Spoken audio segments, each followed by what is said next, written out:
Hi అండి. అస్సలాము అలైకుం. ఎలా ఉన్నారు అందరూ? బాగున్నారా అండి? తిన్నారా? ఇదేమంటే హోమ్ మేడ్ కర్డ్ అండి. కర్డ్ అంటే పెరుగు ఇంట్లోనే తయారు చేస్తున్నానండి నేను.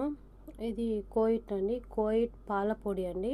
పాల పొడితో తయారు చేస్తున్నాను. అంటే ఇక్కడ పాలు మొత్తం రెడీమేడ్‌గా వస్తాయండి. మన ఇండియా లాగా ప్యాకెట్లు అలా లేకుండా ఇది డబ్బాల్లో అలాగ వస్తాయి ఇక్కడ. కోవిడ్‌లో అయినా గల్ఫ్ కంట్రీలు కూడా ప్రతి ఒక్క గల్ఫ్ కంట్రీలో అంతే అండి. మన ఇండియాలో అంటే అవి బర్రెలు అవి పాలు ఉంటాయి కదండీ! అవి వస్తాయి, మనం చేసుకుంటాం దాంతో.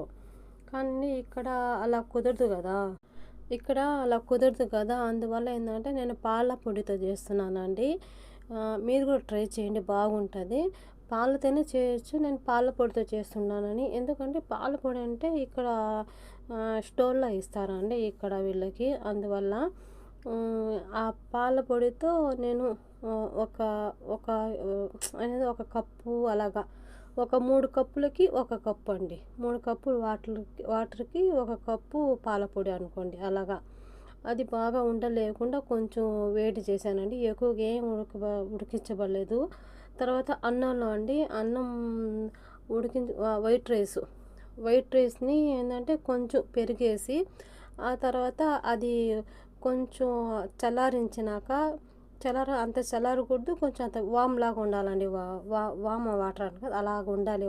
కొంచెం వేడి లేకుండా. ఆ తర్వాత అన్నంలో కలిపేసానండి. అంటే ఈరోజు కలిపేస్తే అది రేపటికి బాగా అన్నంతో సహా గట్టిగా అయిపోద్దండి. పెరుగులాగా అయిపోద్ది అది. అది చేసి ఒక పక్కన పెట్టేసాను.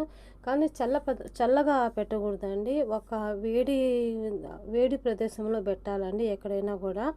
నేను ఏందంటే ఓవెన్‌లో పెట్టానండి. ఓవెన్‌లో అయితే కొంచెం గాలి పోకుండా కొంచెం మూత వేసేస్తాం కాబట్టి అందువల్ల నేనంటే ఓవెన్‌లో పెట్టేసాను.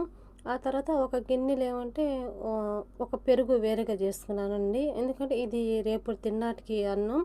అదేమంటే మనం ఫ్రిడ్జ్‌లో పెట్టుకుంటే నాకు ఎప్పుడు కావాలంటే అప్పుడు తీసుకొని తినొచ్చు. లేకపోతే నేను ఒక్కపొద్దులు ఉంటాను గదా! అప్పుడప్పుడు. అలాంటప్పుడు ఏంటే ఖర్జూరం అదేసి అలా తింటాను గదండీ! అది గూడా పనికొస్తది నాకు. ఏ ఏదో ఒకటి మజ్జిగ చేసుకోవడానికి ఏదో ఒకటి అవసరం వస్తదండి. అది వేరేగా చేసుకున్నానండి. చూడండి, పాల పొడితో పెరుగండి. సూపర్ వచ్చిందండి చూడండి. కానీ నేను అది చెప్పాను కదా!